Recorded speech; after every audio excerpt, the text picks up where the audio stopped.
In the summer of 2003, I began filming the series Atheism, A Rough History of Disbelief.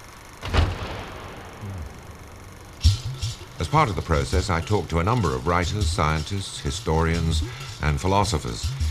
Having secured their cooperation, I was very embarrassed to find that a large proportion of what went on ended up on the cutting room floor, simply because the series would have lasted 24 hours otherwise. Well, as it happens, the BBC agreed with me that the conversations were too interesting to be junked, and with these 6 supplementary programmes, they've made the extremely unusual decision to go back to the original material and to broadcast at length some of the conversations which I had. Conversations with people such as the English biologist Richard Dawkins, the American philosopher Daniel Dennett, the Cambridge theologian Dennis Turner, the American playwright Arthur Miller, the English philosopher Colin McGinn, and the American Nobel Prize-winning physicist Steven Weinberg. Colin McGinn, at his apartment in New York, we discussed at some length the meaning of the word belief, and much of that discussion is in the Atheism series. But to begin with, I just wanted to get from Colin a sense of what it felt like to be a skeptical English philosopher in a country as seemingly religious as the United States. Sometimes Americans will say, so you don't believe in God? And I say, that's right, I don't believe in God. And they say, so do you believe in anything? Oh, yes. Do you believe in anything? And I say, I believe in many things, and I don't make jokes to them about I believe in tables and chairs. And I say to them, I believe in various ethical causes and political ideas and other aesthetic values, intellectual values, lots of things that I believe in. And they say, that's all you believe in. I said, that's all I believe in. Don't you believe in something God-like? You don't believe in the traditional God. Don't you believe there's something there? And I say, no, there's nothing there. And it's very difficult to get across to people who are religious, when you're an atheist, you mean you don't believe in anything like that whatsoever. It's not that you think nature is God, or it doesn't have personal qualities, or something like that. You don't believe in anything of that type. Nothing supernatural, nothing miraculous, nothing superstitious, no ghosts, no telepathy, nothing of that kind. That's what it's to do with. It's not that I'm picking on God, somehow, or picking on the Christian God and not believing in him. It's just nothing of that type. And that's well, don't you then get the answer which I get from people who are not necessarily religious? I mean, they don't belong to either or any of the 3 monotheistic religions. They will say, not just simply, there must be something, to which I would give the same reply as you, but where do you get your spirituality? Yeah, I suppose. Otherwise there's a shortage of some sort, but I've never been able to get from them whether it's like some vitamin deficiency. Exactly. What do they mean by that? Spiritual. Can an atheist be spiritual? I guess it's a matter of definition, really. I mean, it certainly can't be if it connotes anything supernatural, but aesthetic and ethical values can approximate to what people call the spirit. Your most deeply held beliefs about human behaviour might be counted as spiritual, I don't know. Your feelings about nature, I suppose, might be. I mean, I wouldn't use the word. It doesn't seem to me to be a good word to use, a risky word to use, but it doesn't mean you don't have any deep views about things, or deep convictions about things. Well, but that's often where people I feel always say the clergyman crouching in the laurel bushes leaps out and says, your deep feelings are in fact unacknowledged acknowledgements of the God you deny. Yeah, well, one of my deep feelings is that there is no God, and it's a bad idea to believe in God, and it's been very harmful. So if that reflects my belief in God, well, that's a strange situation. That's one of my deepest convictions, is there is no God. Now, I happen to share Colin's conviction that there is no God. And in my case, I never believed it. So I wondered if there had ever been a time in Colin's earlier life when he did believe in God. Well, with me, it was actually quite precisely delineated. It was, I can't remember the exact dates now, the exact times, but I think I was about 17 or 18 when the idea of believing in God, and it was Christianity that I was exposed to, became real to me. And it went on for about a year, I would say. Not much more than that. If you'd said to me when I was 10, "What do you believe in God?" I probably would have said yes. I don't know, but it didn't mean anything. It was just sort of, everybody does, don't they? I mean, like the cows, everybody believes in them, right? So it went, but then I actually started studying the Bible because I was studying Divinity A level. So I started studying it, but we had a very charismatic teacher, an admirable man, Mr. Marsh, who I wrote about in my autobiography, who was very enthusiastic, and he was teaching us the Bible, and I was having to learn the Bible, studying it closely, it's like Old Testament, New Testament. So I know much more about the New Testament than most Christians now, and even now, 25 years later, I know more about it than most religious people. So I actually know it pretty well. It's what got me interested in philosophy. So at the same time I was getting interested in philosophy, it was through thinking about religion, studying the Bible. And I think there were two factors, a confluence of two factors here. One was the interest in metaphysical questions, basic questions about the universe. What's it all about? What does it all mean? That kind of question. And on the other hand, there was an ethical component to it, because you find in the New Testament, obviously, a very strong emphasis on ethical aspects of life. I was an idealistic teenager, and it was the 60s, so that had a profound impact on me, the ethical side. And I was not brought up in a house where ethical ideas were particularly discussed and it still has a profound impact on me, the ethical side of it. So those two things, I think, made me think there was more to life than the mundane realities that I'd been used to living up there in Blackpool, with the amusement arcades and the pubs and fish and chip shops, and the freezing cold. And there was this idea of philosophical thought, metaphysical ideas, and then these high ethical ideals. A good combination, right? A good combination. So I got interested in it, and so for a period I was influenced by that. And I went to university studying psychology.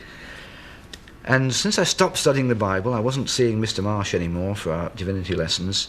I kept it up a bit, and then occasionally would talk to people about religion, and it just sort of disappeared. And I remember going out, sort of trying hard to keep up with it, going to some sort of religious meeting, and I just was sitting and listening to it. I thought, this is a load of rubbish. I just don't think this is true anymore. And then I was reading Bertrand Russell, Why I'm Not a Christian, and in I don't remember the details, but in a pretty short time I just decided it was all wrong. And I also decided you could keep the ethical side and the philosophical side and jettison the rest. So Russell represented to me an alternative to religious idealism. It was a more, it was a secular idealism. So I realized you could have some of the aspects of religion which appealed to me, you could have without religion. And the bits that didn't appeal to me, like, the virgin birth, miracles, strange ideas about how the universe came around, the sort of bits it's very hard to believe, you could just cut those bits off and you could keep the good bits. So you get rid of the theological baggage of religion, and then you keep the sides of it that you like. And that's what I have done ever since. Basically the same thing.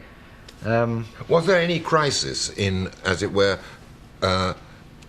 unhitching the metaphysical and divine from the ethical to which you continue to subscribe? Not in my case, which is, I think it differs from other people's case. In Russell's own description of his fall from theism, he describes it as a deeply painful, traumatic, irrecoverable episode. He spent his whole life somehow dealing with it.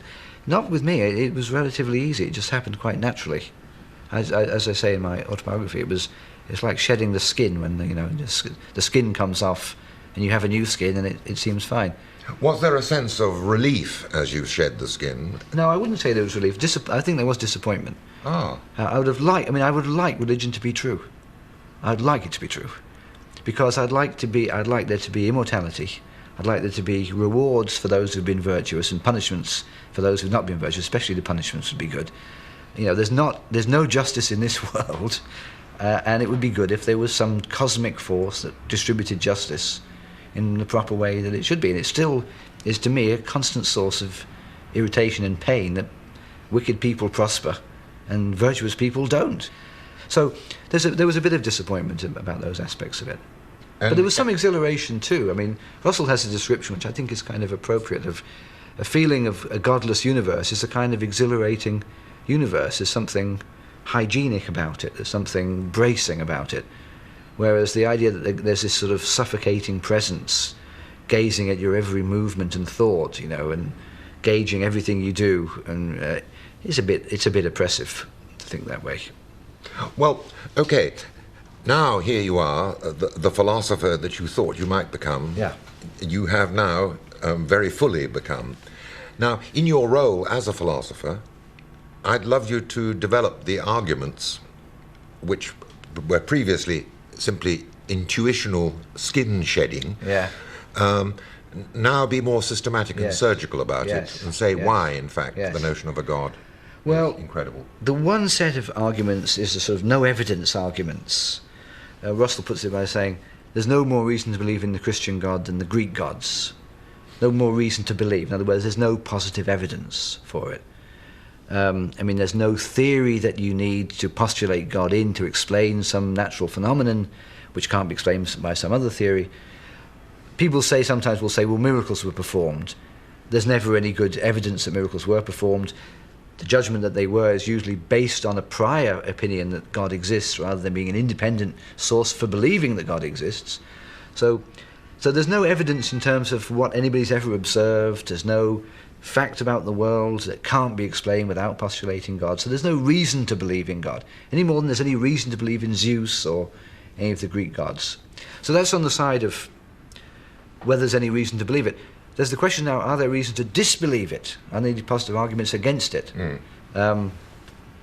There are also some arguments for, like the ontological argument. When we talk about the ontological argument. Well, tell us what that argument is. The ontological argument. This is a very nice argument. Anselm of Canterbury thought of it. I think it must be in the 15th century. He argued that the definition of God entails that God exists. Now, this would be a fantastic result, right, if that. Just the mere definition tells that God exists. So, what's the definition of God? The most perfect conceivable being, or let's say the most powerful conceivable being is an equally good way of putting it. And then Anselm argues as follows.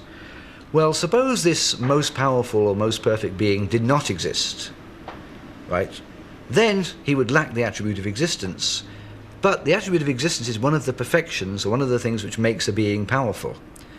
But since he is by definition the most perfect being, he must have the attribute of existence. Therefore, God exists. Right, so let's go over the argument again. Yes. Get the definition of God. How is God to be defined? Let's compare this with the unicorn. Well, how is a unicorn to be defined? A unicorn is a horse with a horn growing out of the middle of its head. There's nothing in that definition to imply that unicorns exist, and unicorns don't exist. But let's define God, right? An all-powerful, all-good, all-knowing being, right? These are some of his characteristics. And everybody will agree that's the definition of God. So now one of the definitions is he's the most perfect being. One of his attributes is utmost perfection, unimprovable perfection. Okay, that's the definition of God. Now Anselm argues, but if God didn't exist, wouldn't he be less perfect than a being just like him in all those attributes, except that that being existed? Because to exist is to be more perfect than not to exist. It's better to exist than not to exist. God is as good as you can be, as superior as you can be, so he must exist. So we know by definition that God exists. It's a brilliant argument, right? But it's wholly unconvincing to everybody who hears it. They think there's something going wrong with that, you know. That's a very strange argument. All right, tell us what's wrong with it. The difficulty is nobody's ever managed to pinpoint exactly what's wrong with it. I'll tell you what I think is wrong with it, though the issue is not by no means clear. I think what's very funny in the bit that strikes you as sophistical is the bit that says, God's the most perfect. Existence is one of the perfections. It sounds superficially plausible, but what does it really mean, right? It's one of the perfections. I like to compare this to somebody who said, let's take the most tasty meal conceivable. The most tasty meal conceivable. Does that mean anything to say that? This is the most tasty meal I've ever had, but it's not well defined, the most tasty meal conceivable, or, you know, the best football game conceivable. Not that I've ever seen. What does it mean? I mean, it's not a very clearly meaningful idea. So if we say we're defining God as the most perfect being, and we don't really lay down very clearly what we mean by perfect, then what does it really mean, the most perfect being? You know, he only doesn't have the most perfect colours, because he's not coloured at all. You know, what does it? It's not clear what it means. So we can't always think that phrases like the most perfect conceivable F are always meaningful. Sometimes they are meaningful. The most perfect conceivable triangle, it means one whose angles are precisely 180 degrees. But the most perfect conceivable moral being, what does that mean? It's not clear that it's so well defined.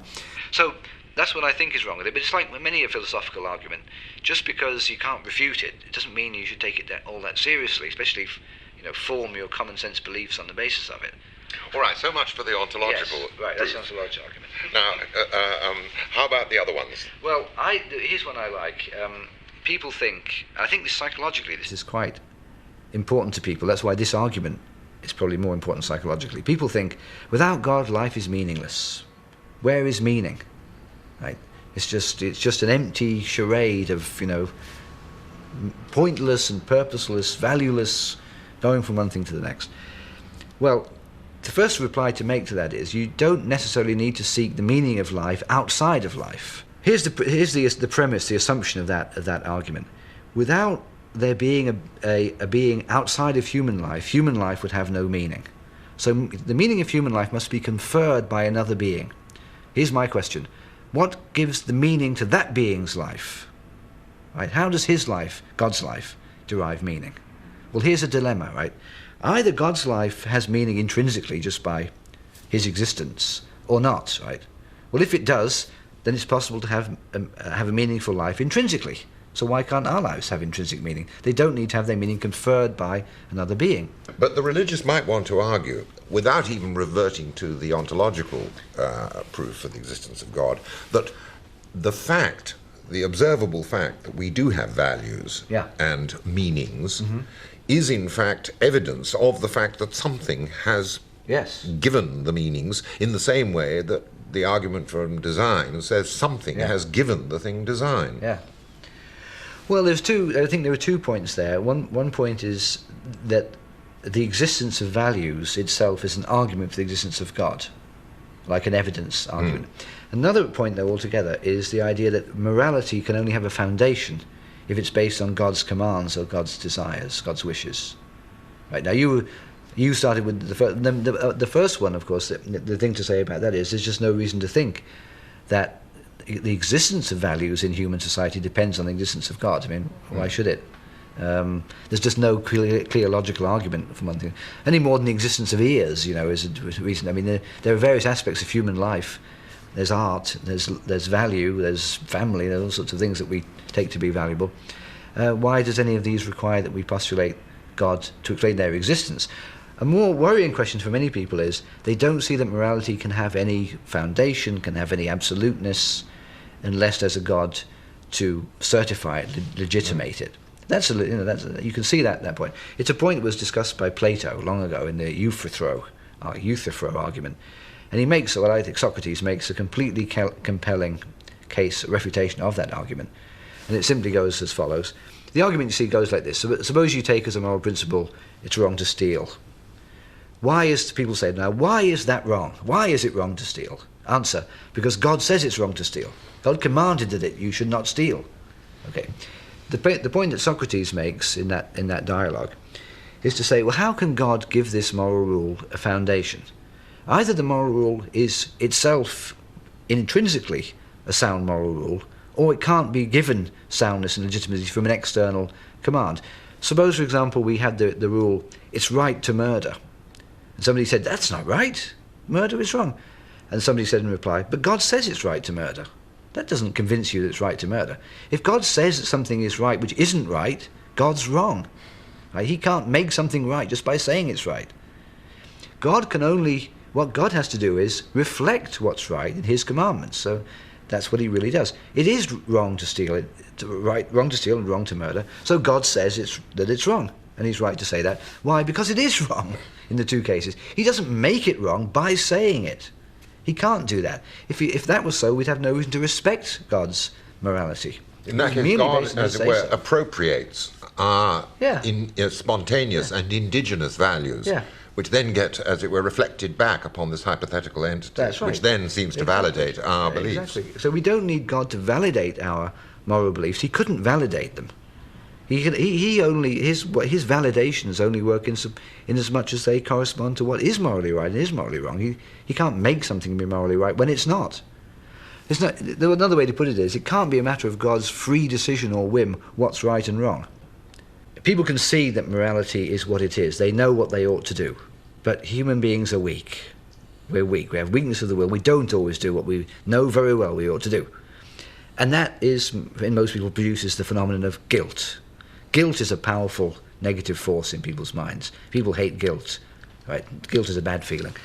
So you need something to prevent guilt. To prevent guilt, you need something to make you do what you know is right. But since human beings are weak, they don't always do what they know is right. But God gives you an extra motive to do what's right, beyond morality itself. Morality gives you a motive, but it's a motive which is rather fragile, rather, momentary, intermittent, and easily broken. But if you've got the idea of God there, it can sort of give it some more oomph, gives it more power. And then you can do what you know is right more easily, more regularly, and that's, perfectly sensible. That's why, it's reasonable, it's not unreasonable anyway for an atheist to think that maybe we need God, or people need God, because without God they can't do what they know is right. And I don't believe that myself. I think people are not as morally depraved as the religious tradition says. I think most people will do what's right in normal conditions. They won't always, of course, but normally they will. They don't need God. And I think people who sometimes have lived with God as their moral support, their moral whatever it is that they're getting from it, when they cease to believe in God, they feel that it was not as difficult to be moral afterwards as they suspected it might be. And in fact, it was better, because there's a corrupting part to that conception of God, which is the idea that you're doing something good because God will reward you and think well of you. And that's a corrupting idea. It's much better to do what's good because it's good, and only because it's good. And that's your only reason for doing it. But the idea you're going to get the warm, fuzzy feeling, oh, God's really pleased with me today, I did this, that's not what morality ought to be about. Having discussed the various arguments that have been offered in favour of the existence of God, I asked Colin to summarise some of the best reasons for not believing. Well, the classic argument against is the problem of evil. This is, even religious people find this one very uncomfortable. So the argument is simply, God is meant to be a being who is all-knowing, all-powerful, and all-good. So how come there is suffering and pain in the world? Right? Why does God allow it? God, obviously, if he's all good, thinks it's bad that this should occur, would rather it didn't occur, right? Like any decent person would rather it didn't occur, and yet he lets it occur. Now, that would be okay if he didn't have the power to change it, but he's meant to be all-powerful. We're told by religious people he intervenes all the time in various ways. So why doesn't he intervene to prevent the death of a child, or the torture of a prisoner? He doesn't do it. So you don't want to conclude from that, well, God is actually quite a bad person. That's a conceivable conclusion you might draw. But what you conclude from it is the combination of these two characteristics is inconsistent. He's all good and he's all powerful. You need all knowing too, of course, because he has to know it's going on. But it's essentially the conflict between being all good and all powerful and the existence of evil. And the standard reply to that, the apologists of religion will give the reply, God created human beings with free will. Now, there's the question, why did he do that, knowing the results were going to be horrific? Right? That was a pretty wicked thing to do, to start with. But let's put that one aside. But the problem with that argument is not all of the suffering in the world comes from the exercise of human will. Much of it comes from human natural catastrophes or disease, accidents, all sorts of things can cause tremendous suffering in humans. Somebody's born with a genetic disease. No human being had any role whatsoever in creating that. That comes from nature, God's creation, of course, we're told. So God created a world in which it was inevitable there'd be tremendous suffering on the part of completely innocent human beings. But there might be religious arguments to the effect that he created this obstacle course for his created creatures endowed with free will in order to bring out the best in them. And I always find this one, to me, it brings out to me the sort of hard-hearted, immoral side of this way of thinking about things. Because just think about what's being said when somebody says that. You've got the innocent child with some terrible disease, and God's up there saying to himself, I really need to test some people here. They need to put the obstacle course needs to be put there. Let me pick on this little 2-year-old girl, put her through this terrible ordeal, and I'll test the other people. If any human being said to you that's what they'd done, suppose I decided, in my wisdom, I need to test some people here. I need to improve their moral characters. so I'm going to do this terrible thing to their child, you know. You'd think I was the wickedest person in the world to do that. Well, why isn't God? If that's what God does, I have no respect for him. I think that's a wicked thing to do. God shouldn't do that. If God cares about human beings, he should not allow that to happen. Having discussed the arguments both for and against religion, we turned to speculation as to the reason why so many people still had a need to believe. I don't think anybody has any very good ideas about why this is, especially why they believe in it to the extent that they do. What I would speculate about it is, I think it's less to do with the idea of death and survival of death and rewards in heaven and punishment in hell. I think it's a sort of cosmic loneliness. I think that's what's behind it.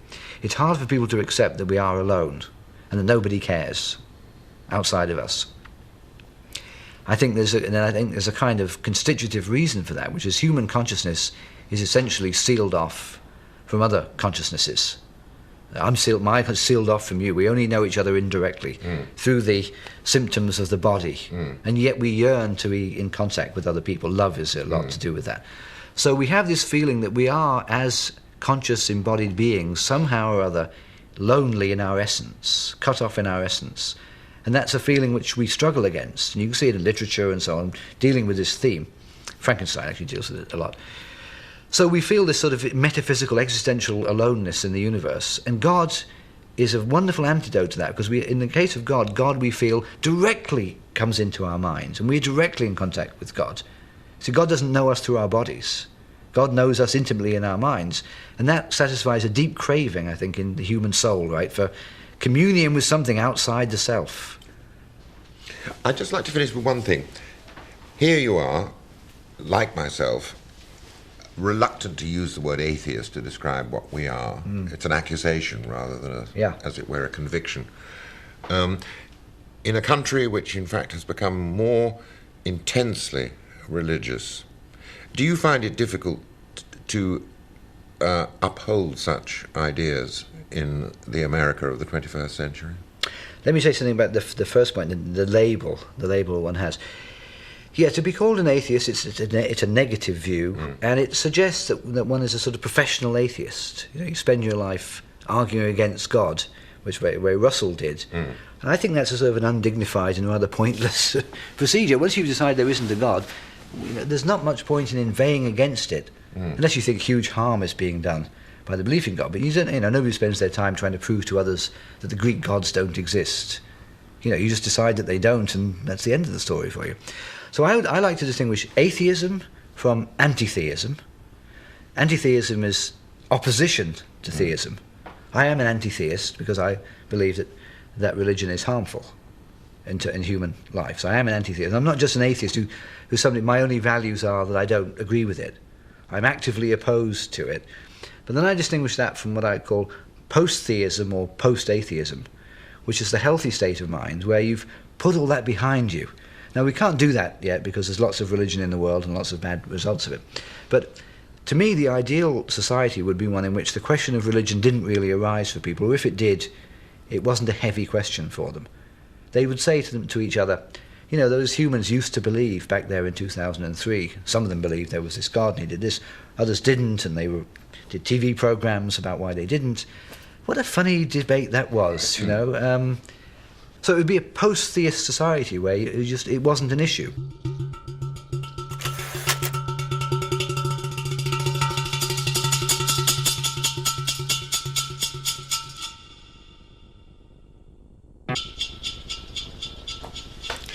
Now, the Nobel Prize-winning American physicist Steven Weinberg has often addressed himself to what he sees as the pernicious effects of religion. And when I met him in Texas, I started by asking him how he reacted to the fact that the physicists who were his own intellectual predecessors had seen the physical regularity of the universe and the beauty of the earth to be incontrovertible evidence of divine design. Looking at nature in the past, the impression of design must have been overwhelming. It's such a comfortable, pleasant earth, and things work out so well. Well, as we learn more and more about the universe, it seems not such a friendly place, and we appear just to have been winners in a cosmic lottery. And yet there might be those believers who might say, yes, admittedly, there are other celestial bodies which are not good stage sets for life, let alone for the human drama, but here we are on Earth, which is, as they would say, convivially arranged to accommodate. Well, what would you expect? I mean, with all these billions and billions of planets, some of them are going to be comfortable, and it's only on those that life can arise. But people like Newton, for example, and Samuel Clarke, who wrote, as it were, on his behalf later on at Trinity when he did the Boyle Lectures, was not invoking the comfort and conviviality of the Earth. Newton was impressed by the regularity of nature, whether or not it was a suitable setting for the human drama. He thought that the laws of motion and the arrangement of the celestial system expressed design regardless of its suitability for human existence. Yes, and well, he was religious. He saw the universe as a great puzzle, just as he saw the book of Daniel as a great puzzle. And it was God leaving messages for human beings to puzzle out. And he puzzled out the way the solar system worked, and he tried to puzzle out the chronology of the Bible. Well, we don't do that anymore. But might there be any reason, and in fact you still find people, and indeed some of your own colleagues, who feel that nevertheless the regularity, by definition, involves and invokes a regulator? Well, it doesn't. There is a mystery, I have to admit. We try to understand nature, and we ask questions, and we get answers, and then we ask more follow-up questions. Well, why is that true? And we ultimately hope to come to some set of elegant physical principles that describe everything. And when we have it, the mystery will still be there, because we'll always have to ask, why is it that theory and not some other theory? And one answer is, well, that is the regularity imposed on it by a spirit, a designer. But that doesn't answer anything. I mean, then you have to say, well, why is the designer like that? Either by a designer you have something in particular in mind, a God who is benevolent or jealous or humorous, whatever, or you have nothing in mind. If you have nothing in mind, let's not talk about it. And if you have something in mind, then the question arises, well, why is that true? So I don't see that having a designer puts us at rest. I think we're permanently in the tragic position of not being able to understand at the deepest possible level why things are the way they are. And we'll just have to live with that. But saying, well, it's a designer doesn't settle it, doesn't help. But let's say, and I'm being, as it were, the deist's advocate here, instead of the devil's advocate. Instead of the devil's advocate. Let's say that it doesn't exhibit, or doesn't answer the question of design, but if there is this insuperable mystery, might one understand how it is that people feel that in the presence of such a mystery, that they, as it were, it's the thin end of some sort of theological wedge into which spirituality or an originator can be inserted? I don't feel that. I don't feel that way either. I suppose many do. I think much more likely is that people are religious because they know they're going to die, and they know their loved ones are going to die, and that's the tragedy. It's not that bothers them. It's not the tragedy of not being able to come to the final cause. It's the tragedy of knowing that your life and all the wonderful things that you can do and living and the people you love, that's all going to end. It seems to me that provides the driving force for religion much more than these philosophical wonderings about first cause. These issues of the beginning of time were discussed very intelligently long ago by Augustine, and who grappled with the question of what there was before time began. And he said God created the world with time, that time was created, there was no before, that's part of the creation. That's as good an answer as any, I guess. But it is interesting that someone like Augustine, without the benefits of quantum physics, without the benefits of Einstein, without the benefits of any of your sort of work, was able to invoke ideas such as time itself having a beginning. Yes. Well, Augustine was a very clever man, and it's wonderful, looking back over all the thousands of years of speculation about these things, that time, I think first with Galileo, became part of the ordinary ambit of science. I mean, Galileo was the first person who tried to measure time during a physical process, measured the time it took for various balls to roll down an inclined plane. And he got the rule that the distance traveled is proportional to the square of the time. Nobody before had ever tried to bring time into the laws of nature quantitatively. But for Galileo, observing these regularities and observing the relationship between these balls rolling down slopes, the time it took, and giving a mathematical expression for that, for him, as an unquestioningly religious man, they were in fact demonstrations of God's mind. Well, I don't think Galileo came to that conclusion. If he did, I'm not aware of it. But if what you're suggesting is that there is no necessary conflict between being a scientist and being religious, I suppose I have to agree. Even now there are very fine scientists who are deeply religious. I know a few. But I think what happened, and it only began to happen with Galileo and Newton, so it took a long time to mature. What happened was that much of the early basis for religious belief was dissolved by science. It wasn't that scientific discoveries made religion impossible. It's that they made irreligion possible. It became possible to understand how things worked without the religious explanation. And particularly, I think more important than anything any physicist did was what Darwin did. Darwin and Wallace.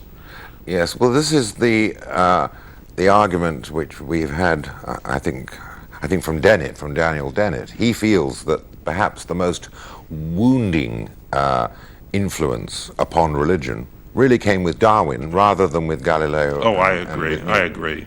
Even though it hurts my pride as a physicist to say so, because people don't really care that much about the way the planets go around the sun, or the way certainly they don't care about the balls rolling down the inclined plane.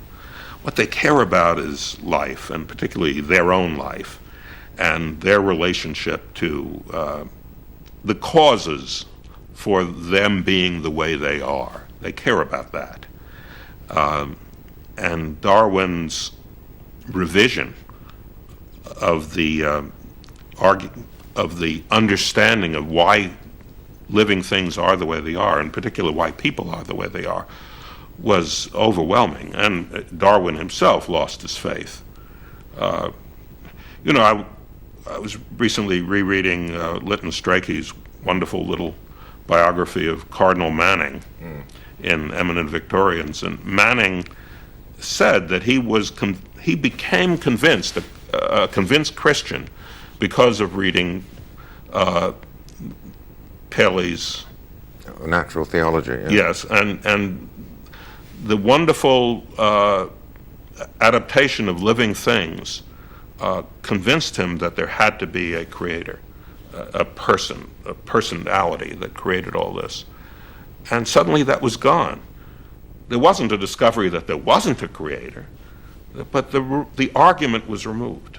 And I don't think anything that science has done for general culture has ever been as important as that.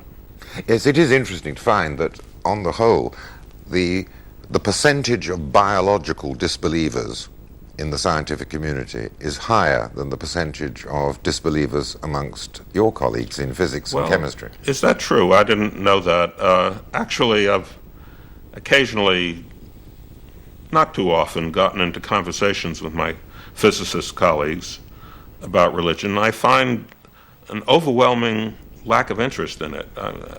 I once said that they don't care enough about it to qualify as practicing atheists. They just regard it as a sort of question that it's silly to raise. And I, for some obscure reason, I tend to care about it, and I'm interested in religion, but most of my physicist friends are not. But you find such a variety of beliefs. I have one friend, a very distinguished astrophysicist, who told me that he's an Orthodox, observant Jew, which is a lot of trouble. You know, that's not easy, and doesn't believe in God. Because for him, the religion is a framework for life that he inherited from his parents. He grew up with it. He wants to stay in it. But he doesn't think there's anything behind it. I think probably a fair number of people in the Church of England feel that way. I think for a number of people, the retreat into religion is, as you say, not a retreat into belief, but a retreat into reassuring domestic ritual. And I suspect that's much greater for Jews than it is for Christians. I mean, there is a way in which one could say that belief is less important for Jews than observance. I think that's very true. One could argue about the reasons for it, but I don't think Judaism is the only religion for which that's true. I think it's also true for Hinduism. I don't think the Hindus have ever looked very closely into what they all believe. They're allowed to believe in all sorts of things, but the important thing is, you know, the Brahmins are not supposed to cross the ocean, and you're not supposed to kill cows. That's what's important. What you really think about Brahma and Vishnu and Shiva, I don't think there was ever an inquisition among the Hindus. On the other hand, then you have religions like Christianity, Islam, and I guess to some extent Buddhism. These are the religions that have missionaries that go out and try to convert other people. And it's in these religions that have universalist ambitions that theology becomes important.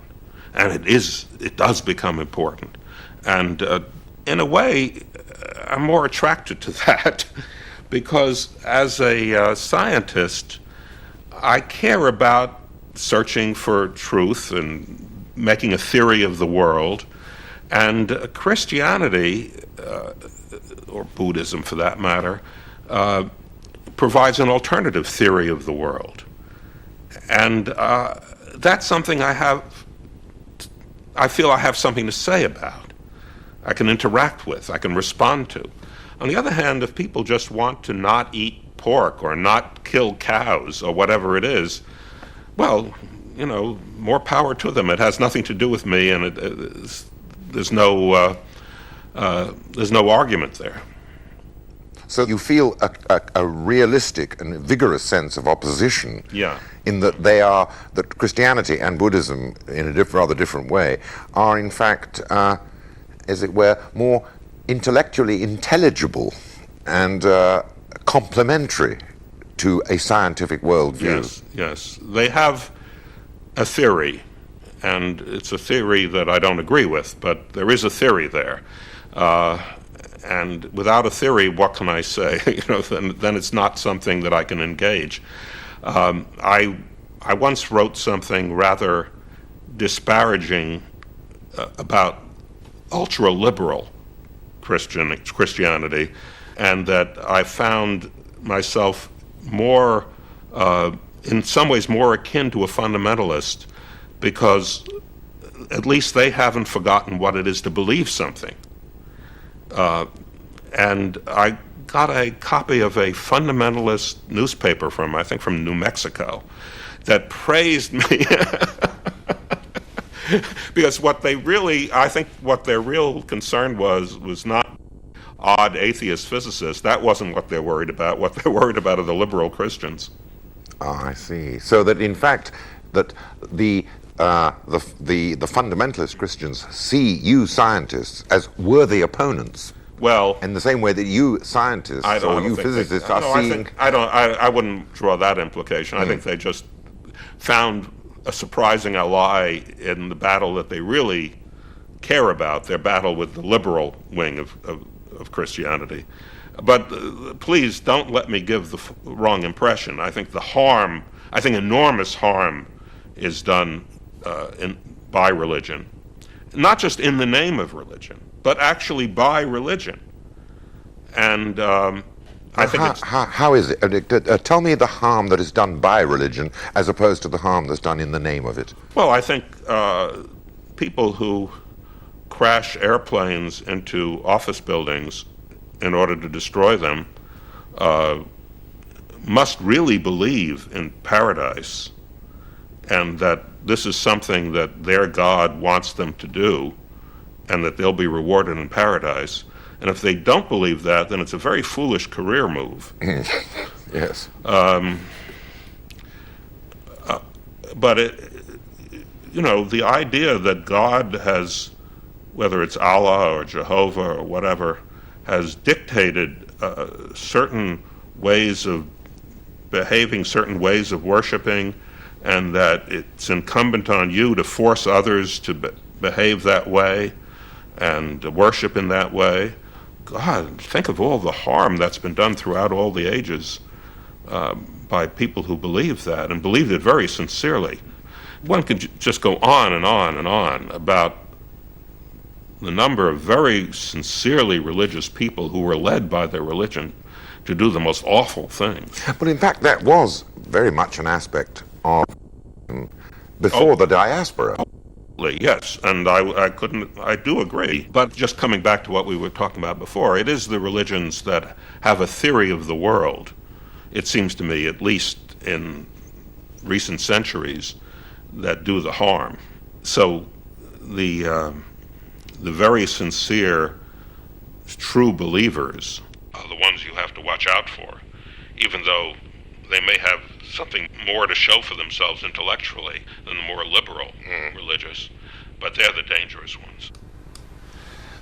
Well, given the fact that the current president of the United States could be described as a sincere, true believer, I wanted to know whether Stephen himself was alarmed by the apparent growth of fundamentalist Christianity in his own country. I don't see the United States in the grips of a really disturbing religious awakening. I think what's much more frightening in the world is Islam, where people, it seems to me, take their religion seriously to the point of madness. I think, there have been times in the history of the world when Islam was a far more tolerant religion than Christianity, but that is not the case now. But there is undoubtedly, certainly for a European, the impression that there's a very strong association between Christianity and patriotism in a way that simply doesn't exist in Europe, certainly not in my own country, in the United Kingdom. Yes, well, I know that impression exists, and I think Americans think more highly of religion than Europeans do. I sometimes think that Americans believe in religion much more than Europeans do. They don't believe in God much more than Europeans do, but they believe that religion is good for you. Oh, yes. And without being particularly religious in any meaningful way. I know many people who say they're religious and go to church every Sunday and belong to church organizations, and then when you talk to them and you ask them, well, do you really think after death this is going to happen? They say, I have no idea. I don't know. it's all a mystery, but I think it's good to be religious. This is the faith I grew up with. As a physicist, you have to decide what you think is true, and you get in the habit of that kind of intellectual activity. And because if you work on the wrong theory and it isn't true, you wasted your professional time, and you keep having to make judgments of truth or falsity. And so truth becomes very important to you. For most people, truth is not as important as good behavior or loyalty to your ethnic group or loyalty to your family traditions. And truth is something that you don't worry about very much. Although, of course, that in the Middle Ages, and indeed when people were opposing atheism in the 17th century, it was insisted that the truthfulness of religion was what guaranteed good behavior. Yes, and many people believe that. But an awful lot of people also believe it doesn't matter whether it's true. You have to be religious because that will guarantee good behavior. The wonderful line of Gibbon's about the pagan religions, he said, the multitude of gods, Gibbon said, the common people found them all equally true, and the philosophers found them all equally false, and the magistrates found them all equally useful. Oh, yes. And I think many people in America and undoubtedly in Europe are in the position of the magistrates that Gibbon was talking about. They find them useful. Although I really don't think that, I don't see religion as actually inspiring moral behavior. In fact, you very often hear people say, well, these people who blow themselves up for some religious reason in the Middle East, or Hindu mobs who destroy a mosque, or Muslim mobs who kill Hindus, or that they're not really religious, that real religion doesn't involve that kind of behavior. I think what they're saying is that they have a moral sense which allows them to distinguish what is religious from what is not religious. I think, for example, George Bush said that these terrorists have hijacked a great religion. So, because their actions, their terrorist actions, don't fit his idea of religion. You see, what's really happening there is that instead of using religion to decide what is moral, they're using their moral sense, which fortunately is a perfectly good, reasonable, enlightened moral sense, to decide what is religious. And if that's the case, then what's the point of the religion? Finally, I wanted to know whether there were any particular reasons, apart from being constantly asked by people like myself, why Stephen felt it necessary to address himself to the topic of religion more than many of his colleagues did. Oh, I try not to do it too much. I don't want to become the village atheist, and I do get involved in a lot of other issues like missile defense and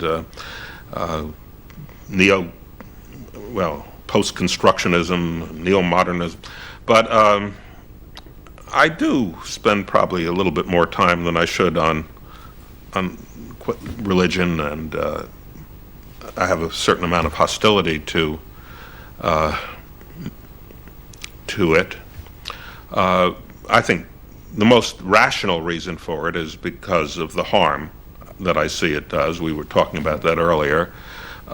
Many people do simply awful things out of sincere religious belief, not using religion as a cover, the way Saddam Hussein may have done, but really because they believe that this is what God wants them to do. Going all the way back to Abraham being willing to sacrifice Isaac because God told him to do that.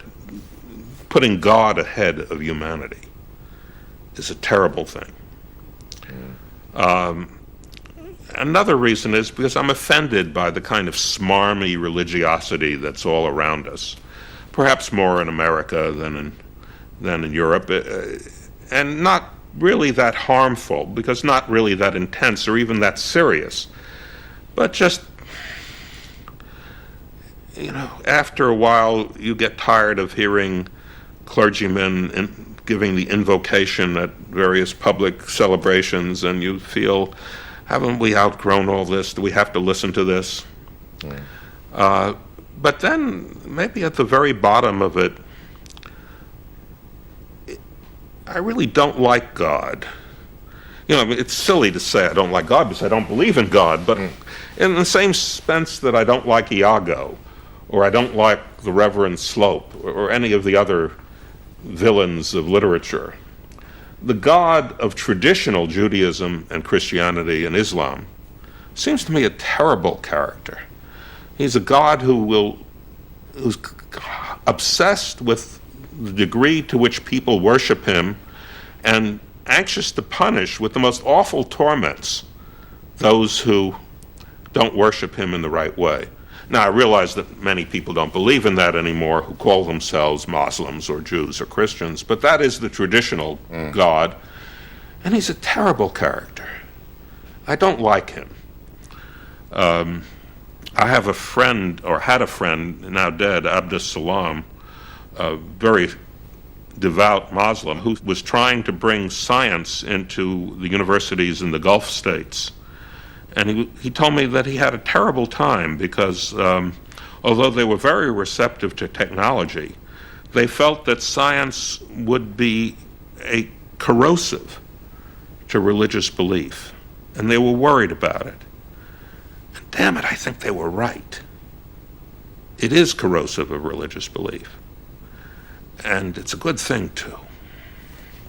That's terrific.